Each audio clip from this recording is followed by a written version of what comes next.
The smell of brass polish and old leather was a kind of church incense to me. It was the scent of my Sundays, a quiet ritual performed at the small wooden desk in the corner of our study. Each watch in my collection had a story, a soul ticking away within its tiny, intricate universe. I'd lay them out on a soft, gray felt cloth, the stoic, Russian-made Vostok with its unapologetically utilitarian face, the elegant, slim Seiko from the 70s that I'd found in a dusty pawn shop, the chunky, dependable Citizen diver that had been on my wrist through countless family holidays. They weren't extravagant. To an outsider, they were just old watches, a modest assembly of gears and glass. But to me, they were history. They were art. They were a connection to my father. He was the one who had started it all. A man of few words but deep passions, he had taught me to appreciate the quiet genius of a well-made timepiece. "It's not about telling time, Danny," he'd said once, his large, grease-stained fingers gently turning a pocket watch over in his palm.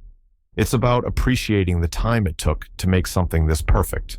100 tiny pieces all working together. That's a miracle, son. A little metal miracle." He had given me my first real watch for my 16th birthday, a simple, hand-wound Timex. It was long gone, lost to the carelessness of youth, but the feeling it gave me had never faded. The crown jewel of my small collection, however, was his, a Patek Philippe Calatrava from 1958. It was the only truly valuable piece I owned. Not that its monetary worth was what mattered to me. It was elegant, understated, with a clean white face and slender gold hands. He had worn it only on special occasions, and it still carried the faint, familiar scent of his cologne and the microscopic scratches of a life well lived. It sat in the center of my display case, a quiet king ruling over its more humble subjects. It was my most treasured possession, a tangible piece of the man I missed every single day. "Are you still fiddling with that junk?" Clara's voice cut through my reverie like a shard of glass. She stood in the doorway of the study, arms crossed, a look of profound irritation etched onto her face. She was dressed for one of her brunches with friends, her designer handbag slung over her shoulder like a piece of armor. The scent of her expensive perfume clashed violently with the familiar comfort of oil and polish. I looked up. My small screwdriver paused over a loose screw on the Vostok's casing. "Just a little maintenance. You know I enjoy it." She sighed, a theatrical, long-suffering sound she had perfected over the years. "Daniel, it's an obsession, a childish one. All this money you waste on these things. We could be saving for a new car, or that trip to Tuscany I showed you. Instead, you buy broken clocks." "I haven't bought a new watch in over a year, Clara," I said, keeping my voice even. It was a familiar argument, a well-worn path we trod at least once a month. "And most of these were gifts or pieces I restored myself. They're not a drain on our finances." "It's the principle of the thing," she snapped, gesturing vaguely at my desk. "It's clutter. It's a waste of space and time. You're a grown man, a senior accountant. You should have more serious hobbies, golf, investing, something that actually benefits us." The US was a loaded word. In recent years, us had come to mean her. Her desires, her social standing, her need to project an image of effortless wealth that we simply could not afford. I was the steady, reliable engine of our household, the one who worked the long hours and balanced the budgets, while she was the one who curated our life for public consumption. I had always told myself it was a partnership, that my stability enabled her to flourish. But lately, it felt less like a partnership and more like I was a groundskeeper for a beautiful, expensive garden I was never allowed to enjoy. "It makes me happy," I said simply, turning my attention back to the watch. It was the only defense I had left. She scoffed. "Happiness doesn't pay the mortgage, Daniel." She turned and her heels clicked down the hallway, leaving a silence that felt heavier than the argument itself. The little metal miracle in my hand suddenly felt very small, very fragile. The tension in our home had been building for months, a low-pressure system promising a storm. It wasn't just about the watches. It was about everything. It was the way she'd look at my sensible, decade-old sedan when her friends pulled up in new German SUVs. It was the constant, subtle criticisms of my clothes, my friends, the way I loaded the dishwasher. I felt like a component of her life that was constantly being evaluated for an upgrade. I loved her, or at least, I loved the woman I had married a decade ago. But that woman was becoming harder and harder to see, buried under layers of resentment and aspiration. The inciting incident, the tremor that would bring the whole faulty structure down, came on a Tuesday. I came home late from work after a brutal quarterly review meeting. The house was unusually quiet. Lily, our 8-year-old daughter, was at her grandmother's for a sleepover, so it was just the two of us. I found Clara in the kitchen, a pile of opened envelopes on the table in front of her. Her face was pale, her knuckles white as she gripped a glass of wine. "What's all this?" I asked, loosening my tie. She didn't look at me. "Bills." Her voice was tight, brittle. I picked up one of the envelopes. It was a credit card statement, the balance printed in a stark, unforgiving red. It was shockingly high. I picked up another, and another. They were all from cards I didn't even know she had, all carrying balances that made my stomach clench. "Clara, what is this?" I tried to keep my voice calm, but a cold dread was seeping into my bones. "I thought we agreed to cut back. I thought we were paying down the main card." She finally looked at me, and her eyes were filled not with remorse, but with a blazing, defensive anger. "Oh, don't you dare take that tone with me. Don't you dare act all high and mighty." "I'm not. I'm just trying to understand. This is thousands of dollars." "And whose fault is that?" she spat, standing up so fast her chair scraped against the floor. "I have to maintain a certain lifestyle for us, for your career. Do you think Caroline's husband lets her show up to the club benefit in a dress from last season? Do you have any idea the pressure I'm under?" "This isn't about a dress, Clara. This is serious debt. We need to talk about this. We need a plan." "A plan?" She laughed, a harsh, ugly sound. "Here's a plan. Why don't you sell some of your precious, worthless junk?" She jabbed a finger in the direction of the study. "Go on. Tell me how much your little tin toys are worth now. Can they pay for this? Can they get us out of this hole?" The injustice of it hit me like a physical blow. My hobby, my one small, inexpensive corner of the world, was being blamed for her secret, reckless spending. "That's not fair, and you know it. My collection is worth a few thousand, maybe. But that's not the point. The point is the dishonesty. You've been hiding this from me." "Dishonesty?" she shrieked. "You want to talk about dishonesty? Sayo, you're the one living in a fantasy world with your little museum of garbage, while I am trying to keep our real life from falling apart. I am suffocating, Daniel, suffocating under the weight of being married to a man with no ambition, no drive, no concept of what it takes to be successful." The words hung in the air between us, poisonous and radioactive. She had never been so cruel, so direct. It was as if a mask had finally slipped, revealing the profound contempt she held for me. I felt the blood drain from my face. I had nothing to say. There was no defense against that level of scorn. I turned and walked out of the kitchen without another word. I went to the study, my sanctuary, and closed the door.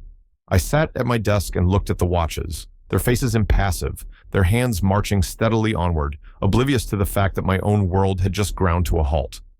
I picked up my father's watch. The gold was cool against my skin. I held it to my ear, listening to the soft, rhythmic ticking. 100 tiny pieces, all working together. A miracle. But our miracle, Clara's and mine, was broken. The next day, I left for work in a fog of misery. We didn't speak. The silence in the house was a thick, choking thing. I spent the day in a daze, unable to focus on spreadsheets and projections. All I could think about was the chasm that had opened up between us. I thought about marriage counseling. I thought about apologies. I thought about how we could possibly start to fix something so fundamentally broken. I was still thinking about it when I pulled into the driveway that evening. I was a man looking for a lifeline, a piece of wreckage to cling to. I had no idea the ship had already sunk. The first thing I noticed was the smell. Bleach. A sharp chemical cleanliness that was completely out of place. Clara was a tidy person, but she wasn't a deep cleaner. The house was quiet. I called her name, but there was no answer. I walked through the living room and into the study, and that's when my world tilted on its axis. My desk was clear, completely, unnaturally clear. The felt cloth was gone. The small velvet-lined trays were gone. The tools, the polishing cloths, the small bottles of oil, all gone. And the display case, the beautiful mahogany and glass case my father had helped me build, was empty. A hollow, vacant box. I froze. It was a feeling beyond panic, a sudden, complete shutdown of my entire nervous system. I couldn't breathe. I couldn't think. I just stared at the empty space where my history, my memories, my one private joy had been. A low roaring started in my ears. I walked, numb, through the house. I found her in the bedroom, folding laundry as if it were just another ordinary Wednesday. She didn't look up when I entered. "Clara," I said. My voice sounded strange, distant. "Where are my watches?" She placed a neatly folded towel on the bed. "Oh, that," she said, her voice casual, dismissive. "I finally did something about that mess. It's been bothering me for ages." "What did you do?" I asked, a sliver of ice sliding down my spine. She finally looked at me, and her expression was cold, defiant. "I got rid of it, all of it. I threw it out. The garbage men came this morning."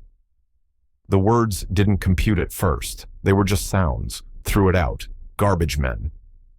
I repeated them in my head, trying to make them fit into a reality I understood. But they wouldn't.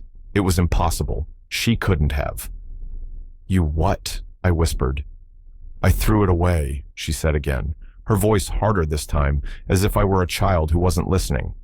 "It was clutter, Daniel. Worthless junk. We need a fresh start to get serious about our finances, and that starts with getting rid of childish things. Worthless junk, my father's watch." The watch he received for 30 years of service at the factory. The watch I was supposed to give to our daughter one day. The last tangible piece of him I had left, thrown into a garbage truck with coffee grounds and junk mail. Something inside me didn't just break. It turned to dust. The grief, the love, the patience I had held for her for so many years simply ceased to exist. In its place was a vast, cold, silent emptiness. I looked at the woman standing in front of me, this stranger who had taken a piece of my soul and discarded it like trash, and I felt nothing. No anger, no sadness, just a profound and terrifying clarity. This was not a mistake. This was not a lapse in judgment. This was a statement, an act of ultimate contempt. She hadn't just thrown away my watches, she had thrown away me. I didn't shout, I didn't cry. I simply turned around, walked to the closet in the hall, and took out my suitcase. I went back into the bedroom and began to pack, moving with a calm, deliberate purpose that felt alien to me. Clara watched me, her cold defiance slowly melting into confusion, then alarm. "What are you doing?" I didn't answer. I just kept folding shirts, placing them neatly in the suitcase. "Daniel, stop being so dramatic. They were just watches." I zipped up the suitcase and placed it on the floor. I walked to my dresser and took out my wallet and keys. I finally turned to look at her. I saw the panic blooming in her eyes now. She was realizing far too late that this was not a game. "You're right," I said, and my voice was a dead, flat thing. They were just watches. And with that, I walked out of the bedroom, out of the house, and out of the life we had built together. I didn't look back. The quiet decision had been made for me. It was over. The motel room smelled of stale cigarettes and industrial-strength air freshener. It was a grim, anonymous box, a limbo between the life I had just left and a future I couldn't yet imagine. I sat on the edge of the stiff polyester bedspread and stared at the patterned wallpaper, trying to process the enormity of what had happened. It felt unreal, like a scene from a movie I was watching from a great distance. The initial shock, that cold, silent void, was beginning to recede, and in its place, waves of emotion crashed over me. Grief, sharp and visceral, for the loss of my father's watch. It was a second bereavement, a fresh tearing open of an old wound. I could picture it so clearly. The elegant gold case, the slight patina on the dial, the soft ticking that was like a heartbeat from the past. Now it was gone, buried under tons of refuse in a landfill somewhere, lost forever.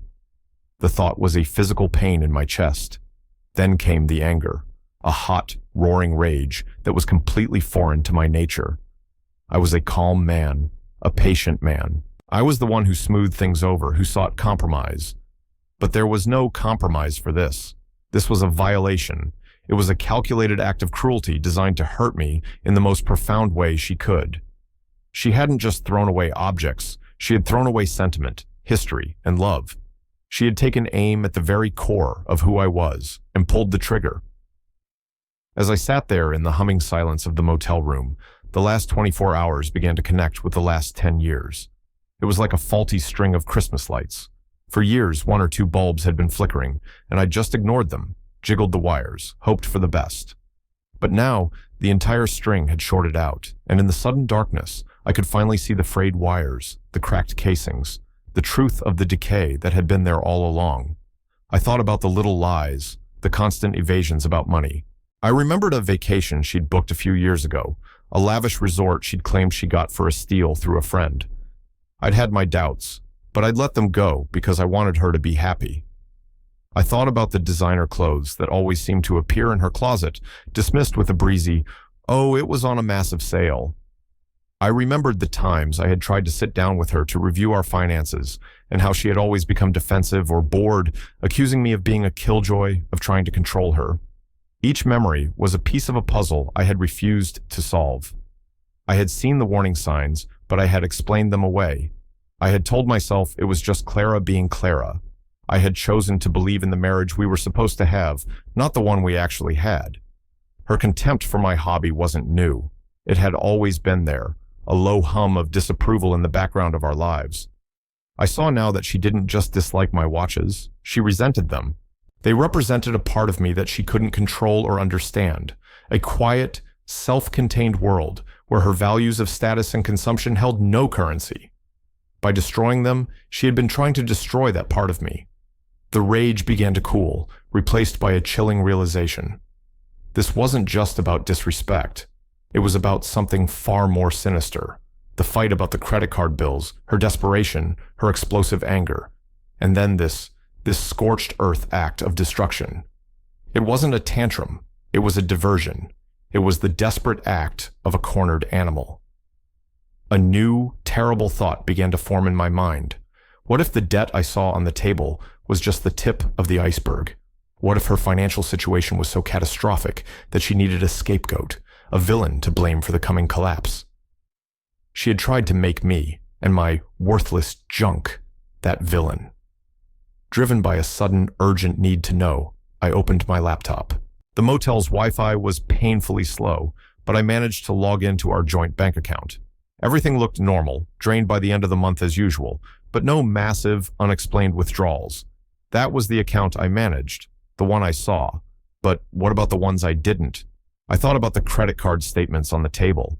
I remembered the names of the banks. On a hunch, I went to the website of one of them and clicked "Forgot Password." I entered her email address. Then it asked for a security question. "What is the name of your first pet?" I knew the answer. It was a scruffy terrier named Patches she'd had as a girl. I typed it in. Access granted. My heart was hammering against my ribs. I felt like a trespasser, a spy in my own life. But I had to know. I clicked on View Statements. The page loaded, and I felt the air leave my lungs. The balance wasn't thousands. It was tens of thousands. Page after page of purchases I couldn't comprehend. Boutiques I'd never heard of. Spas. Weekend trips with her friends that she'd told me were paid for with points. Cash advances. I did the same for the other two cards I had seen. The story was the same, a cascading avalanche of debt. I added it all up in my head, my accountant's brain working on autopilot while the rest of me was screaming. It was close to $100,000, a secret, suffocating mountain of debt she had hidden from me while simultaneously belittling me for my financial prudence. The betrayal was staggering. It was a deception so profound, it redrew the entire map of our marriage. Every shared moment, every conversation about the future was now tainted by this lie. She hadn't just been spending recklessly. She had been actively constructing a false reality for me to live in. And then I found the final critical piece. On one statement, I saw a recurring monthly payment to a loan consolidation company I'd never heard of. It was a significant amount, This wasn't just credit card debt. She had taken out a personal loan. I did a quick search for the company and found their login page. This time, I had to guess the security question. I tried her mother's maiden name. Incorrect. Her favorite city. Incorrect. On the third try, I guessed her childhood street name. Bingo. The loan agreement loaded onto the screen. My blood ran cold. The original principal was for $150,000. It was a high-interest, unsecured loan. She had taken it out 18 months ago. She had been paying the minimums, but the balance had barely budged. $150,000, plus the credit cards. She was over $250,000 in debt. I leaned back against the cheap headboard, the laptop feeling heavy on my legs. I felt dizzy, nauseous. This was a catastrophic, life-altering level of debt. A secret that could, and likely would, destroy everything we had built. The house, our savings, Lily's college fund. All of it was at risk. My grief for the watches, my anger at her cruelty, it all coalesced into a single hard, diamond-like point of clarity. My quiet decision to leave had been an emotional reflex. This discovery transformed it into a logical necessity. This was no longer just a broken marriage. It was a sinking ship, and she had been drilling holes in the hull for years while telling me what a fine sailor I was. The pain was still there, a deep, aching wound in my soul. But now, it was accompanied by something new, a cold, focused resolve. The victim in me, the heartbroken husband, was being replaced by the accountant, the strategist. She had underestimated me. She had seen my patience as weakness, my quiet nature as a lack of spine. She had assumed I would absorb this, that I would rage, and then I would forgive, and then I would shoulder the burden of her mistakes. She had made a profound miscalculation. I closed the laptop. The mission was no longer about salvaging my feelings or trying to understand her motives. My mission was now about survival. It was about protecting my daughter. It was about extricating myself from this disaster before it dragged me and everything I cared about down with it. The game had changed, and though she didn't know it yet, I was about to start playing by a new set of rules. The next morning, I woke up with a headache and a grim sense of purpose. The emotional storm of the previous night had passed, leaving behind the stark, clear landscape of my new reality. My first call was not to Clara, but to Marcus. Marcus was one of my oldest friends, a man whose gruff exterior hid a fiercely loyal heart. He was a third-generation jeweler and a certified horologist. He understood my passion for watches in a way Clara never could. When he answered the phone, his voice was its usual cheerful bark. "Danny boy, to what do I owe the honor? Don't tell me you found a vintage Speedmaster at a garage sale." "Marcus, I need your help," I said, and the tremor in my voice betrayed the calm I was trying to project. "Something's happened." I told him everything. The argument, the discovery of the debt, and finally, the empty display case. When I got to the part about Clara throwing them all away, there was a long silence on the other end of the line. I could hear the faint sounds of his workshop, the whir of a polishing wheel, the ticking of a dozen clocks. "She did what?" he finally said, his voice dangerously low. "She threw them all out, in the trash?" "Yes, the garbage truck came yesterday morning." "Danny, your father's Patek. Was it in the case?" "It was in the center, Marcus. You know it was." I heard him exhale, a long, frustrated sound. "That woman," he muttered, and I knew he was holding back a string of curses for my sake. "That is monstrous. I am so sorry, Dan. Truly. That watch was more than a watch." "I know," I said, my throat tight. "Look, I need a favor. It's a strange one. I need a formal appraisal for my father's watch, an official document." "An appraisal for a watch that's gone?" he asked, confused. "What for? Insurance?" "Something like that," I said evasively. I wasn't ready to lay out my entire strategy yet. I was still building it, piece by piece. "It's for legal purposes. I have the original box and papers, the certificate of authenticity, the serial numbers, everything. It's all in my safe deposit box. Can you work from that?" "With the serial number and the papers? Absolutely. I know that reference number by heart. A 2526 first series enamel dial. Given the market for those right now, especially with full provenance. Dan, are you sitting down? Just tell me, Marcus. Conservatively, at auction, you'd be looking at somewhere between $200,000 and $250,000. Possibly more if the right two bidders got into a war. I closed my eyes. I had always known it was valuable. I had seen similar models listed online for impressive sums, but I had never truly let the number sink in. It had always been an abstract figure, irrelevant to the watch's real worth. But now, that number was a weapon. It was $250,000. It was the exact amount of the secret life Clara had been living. The irony was so bitter, so perfect, it almost made me laugh. Can you get me that in writing? I asked. On your official letterhead? I need it to be undeniable. Consider it done, Marcus said, his voice hard. I'll have it for you by the end of the day. Anything else you need, you call me. Day or night, you hear me? I hear you. Thanks, Marcus. My next call was to a divorce attorney, a name I got from a colleague who had been through a messy split a few years prior. I explained the situation in cold, factual terms. The hidden debt, the destruction of property. The lawyer, a sharp, no-nonsense woman named Ms. Albright, listened patiently. This is more than an affair of the heart, Mr. Evans, she said when I had finished. This is a case of financial infidelity and what we call marital waste. The destruction of a significant asset right after a confrontation about finances, that's not a good look for her. A very, very bad look. She explained the legal mechanics. In our state, marital debt was typically shared, but a judge had discretion, especially in cases of deceit or recklessness.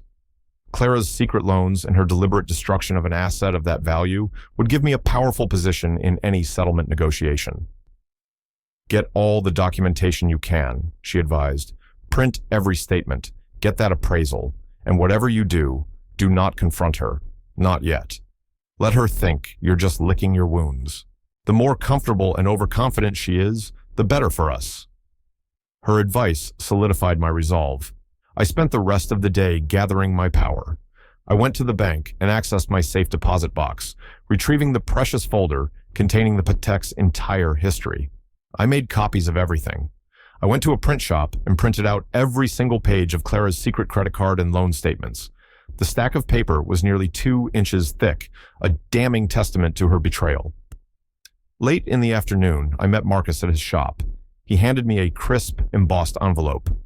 Inside was a multi-page document, complete with photographs of identical models, auction records, and a final staggering valuation figure at the bottom, signed and notarized. Are you sure about this, Dan? He asked, his eyes full of concern as he watched me place the envelope into my briefcase. This is going to be a nuclear bomb. She launched first, Marcus, I said grimly. I'm just choosing the time and place of the detonation. That evening, I went back to the house. It was the hardest thing I had ever done.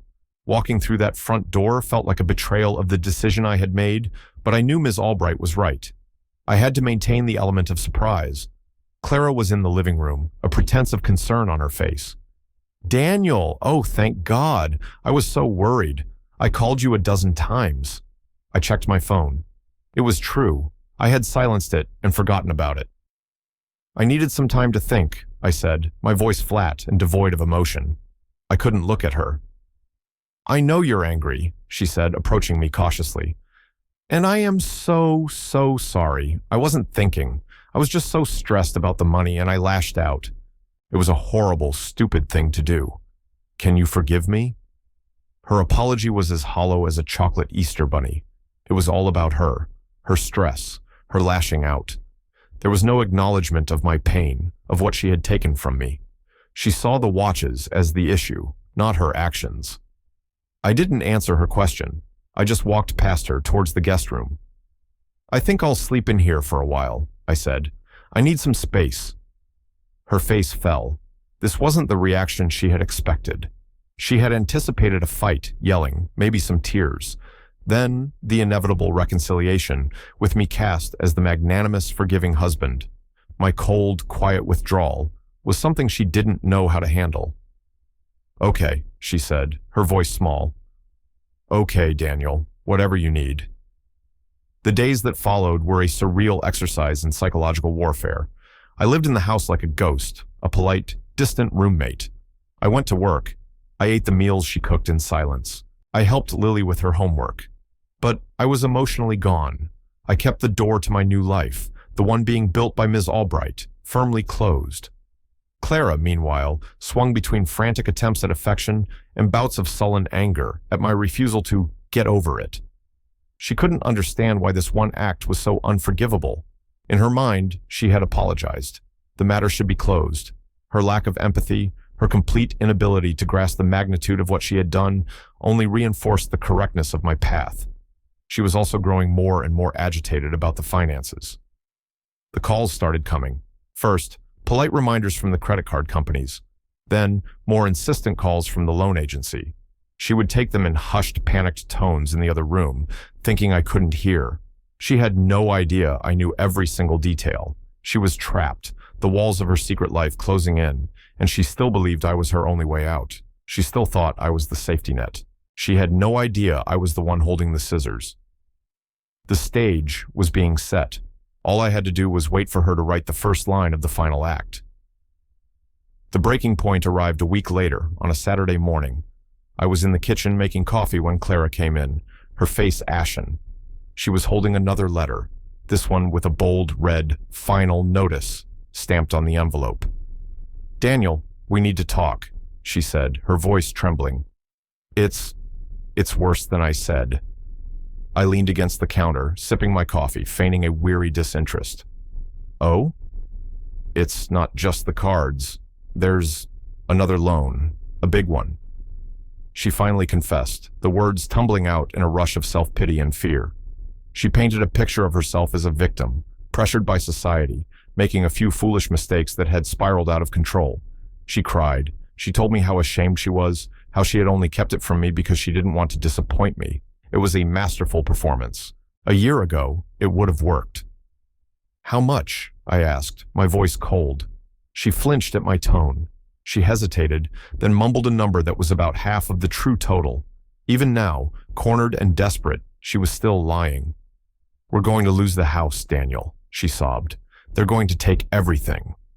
She looked at me, her eyes wide and pleading. "But there is a way. We can fix this. We can refinance the mortgage, take out all the equity. It would be enough to cover everything. We have to do it together." There it was, the end game. She wanted me to chain myself to her sinking ship, to sacrifice my financial security, our daughter's future, to pay for her secret life. My name on that loan would make her debt legally my own, an inescapable burden. "No," I said simply. Her tears stopped instantly. What do you mean, no?" "I mean, no, I'm not signing anything. I'm not setting my own future on fire to pay for your mistakes." Panic flashed in her eyes, quickly replaced by her old, familiar anger. "My mistakes? This is our life. You have a responsibility here. You're my husband." "A husband whose most cherished possession you threw in a landfill," I reminded her, my voice like ice. "Oh my God, are you still on about those stupid watches?" she shrieked. "Our lives are falling apart, and you're holding a grudge over your toys. You are the most selfish, childish man I have ever known." This was the moment, the perfect cue. "You're right," I said calmly. "We need to get serious. We need a proper family meeting. Call your brother. Tell him to come over this afternoon. We'll sit down, you, me, and Julian, and we'll put all the cards on the table. We'll figure it out." A flicker of triumph lit her face. She thought I was caving. Bringing in her brother Julian was her favorite tactic. He was a smug, condescending investment banker who had always treated me like the hired help. She saw him as her reinforcement, the one who would help her bully me into submission. "Okay," she said, nodding eagerly. "Yes, that's a good idea. Julian will know what to do. He'll make you see sense." "Oh, he'll see," I thought to myself, as I turned away to pour another cup of coffee. "You both will." The air in the living room that afternoon was thick with tension and the cloying scent of Julian's expensive cologne. He sat on our sofa like a king holding court, one leg casually crossed over the other, an expression of bored superiority on his face. Clara sat beside him, looking relieved, as if the cavalry had arrived. I sat opposite them in my armchair, a silent observer at my own execution. In my briefcase, resting by my feet, was the folder, the bomb. "All right, Dan," Julian began, forgoing any pleasantries. He had always called me Dan, a subtle power play to diminish me from my full name, Daniel. "Clara's told me you're having a bit of a financial crunch, and that you're being difficult." "I'm being prudent," I corrected him. "It's my job, after all." He smirked. "Right, the accountant. Look, let's cut to the chase. My sister made some ill-advised choices. She's emotional. You know how women are with shopping." He winked, as if we were two men sharing a locker room secret. The casual misogyny was as predictable as it was infuriating. "She's explained the plan to me," he continued, steepling his fingers. "Refinancing the house. It's the only logical move. You use the asset to clear the debt. Clean slate. It's Finance 101. I don't understand what your hesitation is." "My hesitation," I said, leaning forward slightly, "is that this isn't a bit of a crunch, and it isn't a few ill-advised choices. It's a pattern of deceit and recklessness that goes back years." Clara gasped, placing a hand on her chest. "Daniel, how can you say that?" "He's just emotional, Clara," Julian said, waving a dismissive hand at me. "He's upset about those little watch thingies you threw out. Listen, Dan, I get it. They had sentimental value. But you need to look at the big picture. We're talking about your home, your family's stability. You have to let go of the small stuff and be a man about this." The condescension was so thick I could have cut it with a knife. This was their strategy: frame me as an irrational, sentimental child, and them as the pragmatic adults. They were so confident in their narrative, so sure of my weakness. "The small stuff," I repeated, my voice quiet. I let the words hang in the air. Then I reached down and lifted my briefcase onto my lap. I clicked open the latches. The sound was unnaturally loud in the silent room. Clara and Julian exchanged a look. A flicker of uncertainty crossed Julian's face for the first time. "You're right," I said, pulling out the thick stack of printed statements. I placed them on the coffee table with a heavy thud. "We should put all the cards on the table." I pushed the stack towards them. Clara stared at it, her face draining of all color. She recognized the logos on the letterheads. She knew exactly what it was. Julian, however, just looked confused. He picked up the top statement. His eyes scanned the page, then widened. He flipped to the next page, then the next, his smug composure beginning to crack. "What is this?" he whispered, looking from the papers to his sister. "That," I said, my voice steady and clear, "is $257,428.63 of debt that your sister accumulated in secret. Loans she took out behind my back. A life she was living that I was apparently not welcome in, merely expected to finance unknowingly." The silence that fell was like a slab of granite.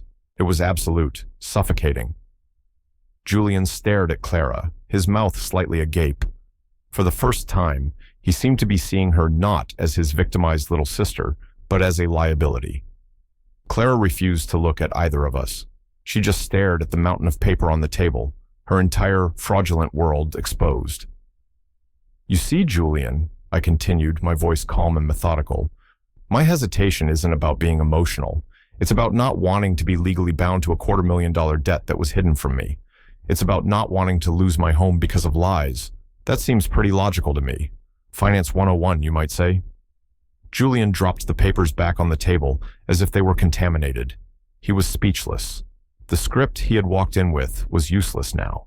The power dynamic in the room had not just shifted, it had inverted with the force of a tectonic plate. He and Clara were no longer the ones in control. But I wasn't finished. There was one more card to play. "You mentioned the small stuff," I said, looking directly at Clara, who finally raised her head, her eyes swimming with fear and dawning comprehension. "You mentioned my toys, my worthless junk." I reached back into my briefcase and pulled out the embossed envelope from Marcus. I slid it across the table. It stopped right in front of her. "What's that?" she whispered, her voice hoarse. "That," I said, "is the official, notarized appraisal for one of those pieces of junk, the one that belonged to my father." "Go on. Open it." With trembling fingers, she picked up the envelope. She fumbled with the flap, her hands shaking so badly she could barely open it. She pulled out the document. Her eyes scanned the text, but I knew she wasn't reading it. She was looking for the number. I watched her face as she found it, printed at the bottom of the final page in bold black ink. The color didn't just drain from her face. It was as if her entire being collapsed inward. Her mouth opened, but no sound came out. She looked at the paper, then at me, then back at the paper. Disbelief, denial, a horrifying, dawning understanding. Julian, recovering slightly, snatched the document from her hand. His eyes shot to the bottom of the page. He froze. I watched the number compute behind his investment banker eyes. I saw him process the valuation, the lost asset, the scale of the financial catastrophe his sister had just created. $250,000, he breathed, his voice barely a whisper. He looked at Clara, his expression a mixture of awe and utter disgust. You threw away $250,000? That was the moment her composure shattered. It wasn't a gradual crumble. It was an explosion. No, she screamed, lunging for the appraisal as if she could physically unmake the truth it represented. That's not real. It's a trick. You're lying. She turned on me, her face a contorted mask of rage and panic. You're doing this to punish me. You made that up. It's just an old watch. It's a Patek Philippe Calatrava, reference 2526, with a first series enamel dial and full provenance, I stated, my voice cutting through her hysteria with the precision of a scalpel. And it's one of the most sought-after vintage timepieces in the world. Your brother can look it up if he doubts me. The papers you threw away with it included the certificate of authenticity with a matching serial number. It was, in fact, very, very real. The technical details, the cold, hard facts, seemed to hit her harder than the number itself. The reality of it was undeniable. The hysteria curdled into a new, more desperate emotion, sheer animal terror. She finally understood. She finally saw the full scope of what she had done. She had been drowning in $250,000 of debt, and in a fit of spite, she had thrown the exact, specific, miraculous lifeline that could have saved her into a garbage truck. Her rage collapsed into pleading. The change was pathetic and instantaneous. Daniel, please, she whimpered, tears streaming down her face, her hands clasped in front of her. I didn't know. I swear I didn't know. We can fix this. I can try to find it. We can go to the dump. We can hire people. The absurdity of the suggestion was almost laughable. It's gone, Clara. It's been gone for over a week. It's buried under a mountain of garbage. It's gone forever. Julian, who had been sitting in stunned silence, finally found his voice. He wasn't speaking to me, but to his sister, his tone dripping with a venomous fury. Are you an idiot? Are you the stupidest person on the face of the earth? How could you be this reckless? This moronic? I didn't know, she wailed, turning to him for support and finding only contempt. You have to help me, Julian. Please. He just shook his head, looking at her as if she were a stranger. Help you? You're radioactive. You're a financial black hole. I stood up. The meeting was over. I was the authority now. I was the one in control.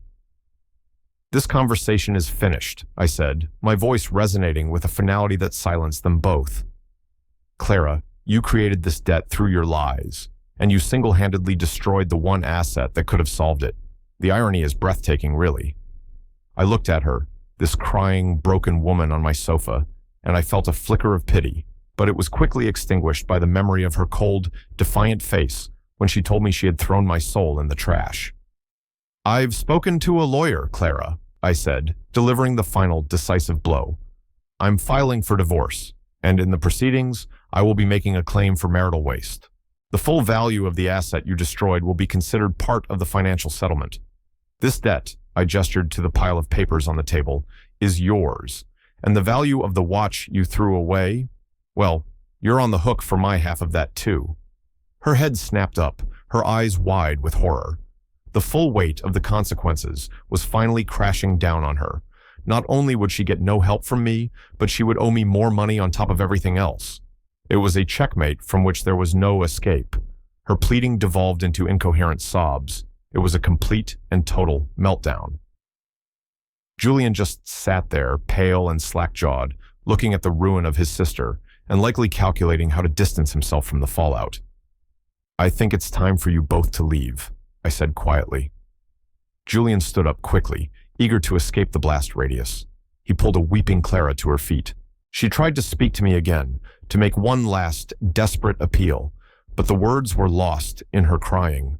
He practically dragged her out of the living room and towards the front door. I stood there in the silence, listening to their footsteps retreat. I heard the front door open, then close. I was alone. The bomb had detonated, and the ensuing silence was the most peaceful sound I had ever heard. Once the front door clicked shut, the adrenaline that had been coursing through my veins for hours vanished, and my legs felt like they might give out. I sank back into my armchair, the one that had been my command post, and let out a breath I felt like I had been holding for a decade. The room was a mess. Papers strewn across the coffee table, a discarded tissue from Clara's tears on the floor, the debris of a life that had just been demolished. And then, the grief I had been holding at bay, the raw, unprocessed pain, finally washed over me. It wasn't for Clara. It wasn't for the marriage. It was for my father. I put my head in my hands, and I wept. I cried for the loss of the watch, not for its monetary value, but for the loss of the connection it represented. I cried for the gentle, hard-working man who had given it to me, a man whose legacy of quiet integrity had been so casually and cruelly desecrated. It was a storm of sorrow, a final, necessary cleansing. When the tears subsided, I felt empty, but it was a clean, peaceful emptiness, not the cold, dead void of a week ago. It was the feeling of a slate wiped clean. The aftermath was as messy and complicated as Ms. Albright had predicted, but the outcome was never really in doubt. The divorce proceedings were brutal.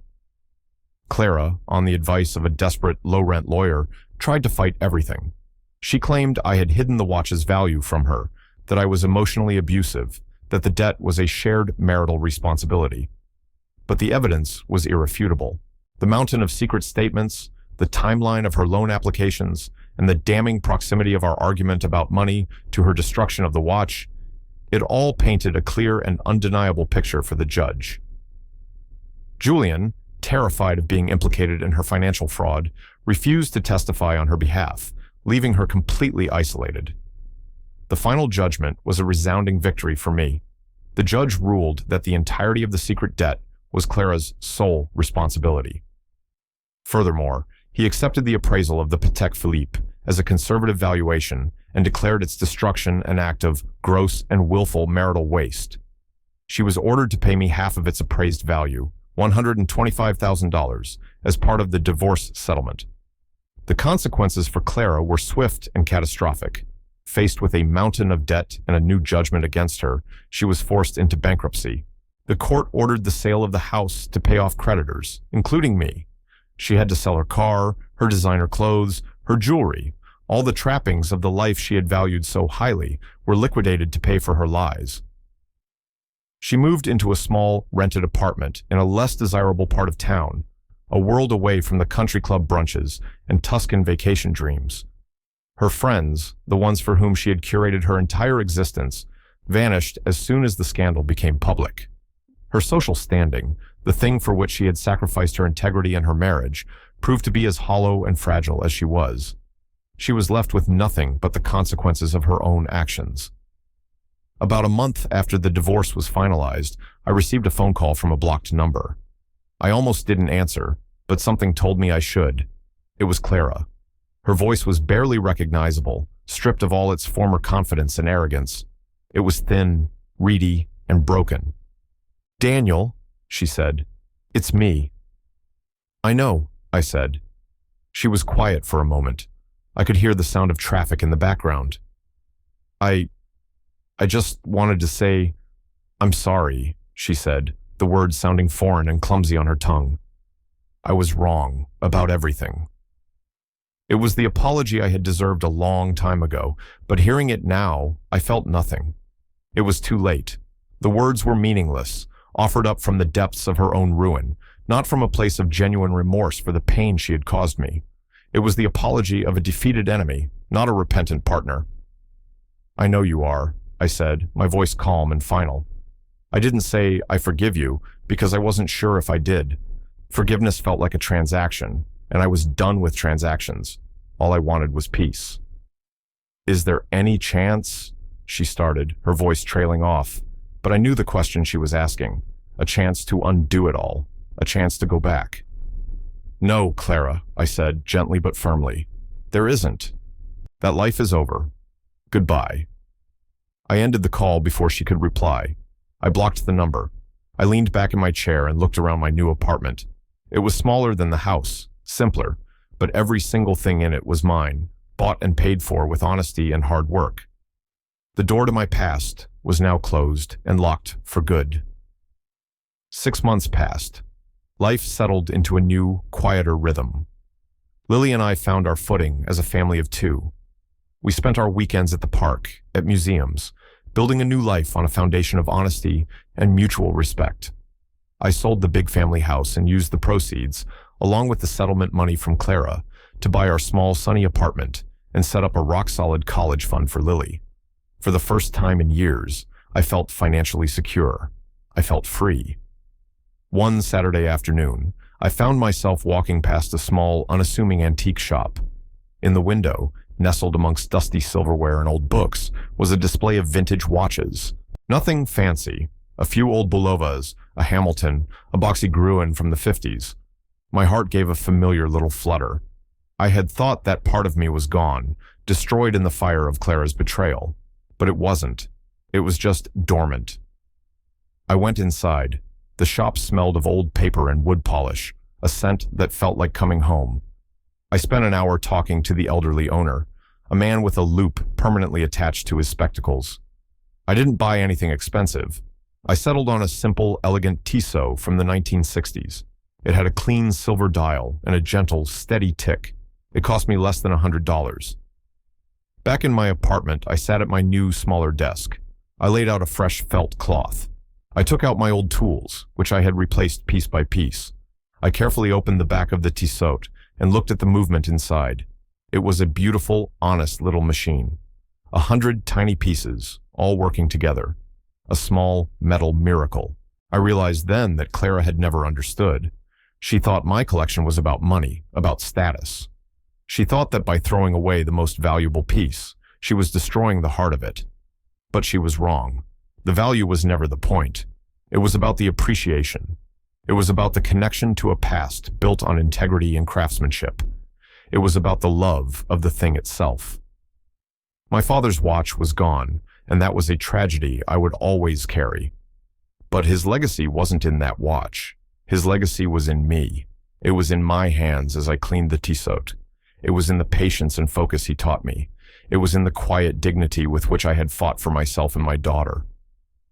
Clara had mistaken my patience for weakness. She saw my quiet hobbies as a lack of ambition. She failed to understand that a man's strength isn't always measured by the noise he makes or the money he spends.